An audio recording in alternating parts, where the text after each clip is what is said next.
নমস্কাৰ প্ৰিয় অভিভাৱকসকল, মই আপোনালোকৰ শিশু বিশেষজ্ঞ ডক্টৰ প্ৰণৱ কুমাৰ দাস। আজি আমি আলোচনা কৰিম জ্বৰৰ বিষয়ে। জ্বৰ যিহেতু এটা খুব কমন কমপ্লেইন বা কমন চিমটম হয়, সেয়েহে তাৰ বিষয়ে বিতং জনাটো খুবেই ইম্পৰ্টেণ্ট হয়। এতিয়া জ্বৰৰ বিষয়ে জনাৰ আগতে আমি জানিব লাগিব যে নৰ্মেল বডি টেম্পাৰেচাৰ কি হয়।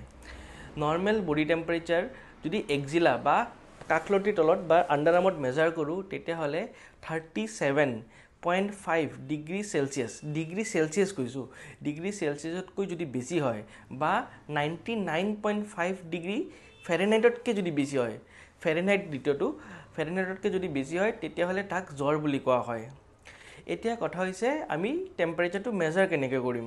টেম্পাৰেচাৰ মেজাৰ কৰিবলৈ সকলোতকৈ সহজ উপায় হৈছে ডিজিটেল থাৰ্মোমিটাৰ। আপোনালোকে এটা ডিজিটেল থাৰ্মোমিটাৰ লৈ কাষলতিৰ তলত স্কিনৰ কণ্টেক্টত ভিতৰৰ পৰা কাপোৰৰ তলত এনেকুৱা হ'লে নহ'ব, এনেকৈ থ'ব লাগিব। এনেকৈ 2 মিনিট থ'ব লাগিব। 2 মিনিট থোৱাৰ পিছত এটা বিপিং চাউণ্ড আহিব। বিপিং চাউণ্ড অহাৰ পিছত এটা টেম্পাৰেচাৰ ডিছপ্লে হ'ব। সেই টেম্পাৰেচাৰটোৱে বডি টেম্পাৰেচাৰ বুলি ধৰিব লাগিব। জ্বৰ এটা চিমটম হয়, বেমাৰ নহয়।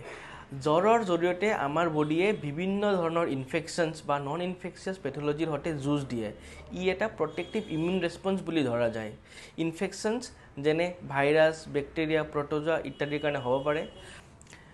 নন ইনফেকচিয়াছ পেথলজিসমূহৰ ভিতৰত এটা হৈছে ডিহাইড্ৰেশ্যন, দ্বিতীয়টো হৈছে আৰ্টিকেৰিয়া বা এলাৰ্জি, তৃতীয়তে হৈছে অটোইমিউন কিছুমান বেমাৰ ইত্যাদি। জ্বৰ আমাৰ বডিৰ কাৰণে ভাল নে বেয়া? জ্বৰ আমাৰ বডিৰ কাৰণে ভালো হ'ব পাৰে বা বেয়াও হ'ব পাৰে। মই ভাল বুলি কিয় কৈছোঁ? কাৰণটো হৈছে যে জ্বৰৰ জৰিয়তে আমাৰ বডিয়ে টেম্পাৰেচাৰ বঢ়াই দিয়ে আৰু সেই টেম্পাৰেচাৰ বঢ়োৱাৰ ফলত জ্বৰৰ জৰিয়তে ইনফেকশ্যনৰ সৈতে যুঁজ দিব সহায় হয়। আৰু দ্বিতীয়তে হৈছে যে জ্বৰ হোৱাৰ লগে লগে আমি গম পাওঁ যে আমাৰ বডিত সকলো প্ৰচেছকেইটা ঠিকমতে চলা নাই, কিবা এটা গণ্ডগোল হৈ আছে। যদি জ্বৰ নহ'লহেঁতেন তেতিয়াহ'লে আমি গম নাপালোহেঁতেন যে আমাৰ বডিত ইনফেকশ্যন বা নন ইনফেকচিয়াছ পেথলজি কিবা চলি আছে। জ্বৰ বেয়া হ'ব পাৰে কিছুমান শিশুসকলৰ বাবে। প্ৰথমতে হৈছে যদি নৱজাতক হয় বা 3 মাহতকৈ তলৰ শিশুসকলৰ বাবে। সেই শিশুসকলৰ বাবে জ্বৰ হ'লে এইটো এটা বেয়া সংকেত হয় যে চিৰিয়াছ ইনফেকশ্যন তেওঁলোকৰ বডিত হৈ আছে বুলি। দ্বিতীয়তে, যদি জ্বৰৰ লগত ফেব্ৰাইল চিজাৰ থাকে, সেই শিশুসকলৰ বাবে এইটো বেয়া হয়। তৃতীয়তে, যদি ইমিউনো কম্প্ৰমাইজড শিশু থাকে, যেনে ষ্টেৰইডৰ ওপৰত আছে, অটোইমিউন কিছুমান কণ্ডিশ্যনছ বা নেফ্ৰটিক চিণ্ড্ৰম বা কিবা কেঞ্চাৰৰ ট্ৰিটমেণ্ট লৈ আছে। মেল নিউট্ৰিশ্যন বা যদি ওজন কম থাকে আৰু সেই কণ্ডিশ্যনত যদি শিশুৰ জ্বৰ হয়, সেইটোও বেয়া বুলি ধৰা হয়। যদি যিকোনো জ্বৰ 1 সপ্তাহতকৈ বেছি হৈ আছে, তেতিয়াহ'লে সেইটো ভাল নহয়। জ্বৰৰ লগত যদি ওজন কমি গৈছে শিশুৰ, তেতিয়াহ'লে সেইটো বেয়া বুলি ধৰা যায়। এতিয়া আমি কথা পাতোঁ কিছুমান ৱাৰ্ণিং চাইন্সৰ বিষয়ে। ৱাৰ্ণিং চাইন্স মানে হৈছে কিছুমান এনেকুৱা সংকেত, যোনটো সংকেতৰ থ্ৰুৱেদি আমি গম পাম যে বাচ্ছাৰ গাত কিবা চিৰিয়াছ ইনফেকশ্যন হৈ আছে। প্ৰথমতে হৈছে জ্বৰৰ ডিগ্ৰী। যদি 3 মাহতকৈ তলৰ শিশু হয়, তেতিয়াহ'লে 100.4 ডিগ্ৰী ফেৰেনহাইটৰ ওপৰত জ্বৰ উঠিলে সেইটো বেয়া হয়। 3 পৰা 6 মাহৰ শিশুসকলৰ বাবে 101 ডিগ্ৰী ফেৰেনহাইটৰ ওপৰৰ জ্বৰটো বেয়া হয় আৰু 6 মাহৰ ওপৰৰ শিশুসকলৰ বাবে 103 ডিগ্ৰী ফেৰেনহাইটৰ ওপৰৰ জ্বৰটো বেয়া বুলি ধৰা যায়।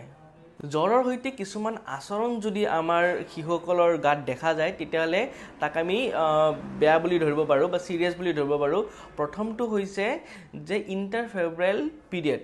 সাধাৰণতে কি হয়, শিশু এটাৰ জ্বৰ হোৱাৰ লগে লগে তাক যদি আমি পেৰাচিটামল খুৱাই দিওঁ, জ্বৰটো কমি আহে আৰু কমি অহাৰ লগে লগে শিশুটোৱে আকৌ খেলিব আৰম্ভ কৰে বা নৰ্মেল এক্টিভিটিজ কৰিব আৰম্ভ কৰে।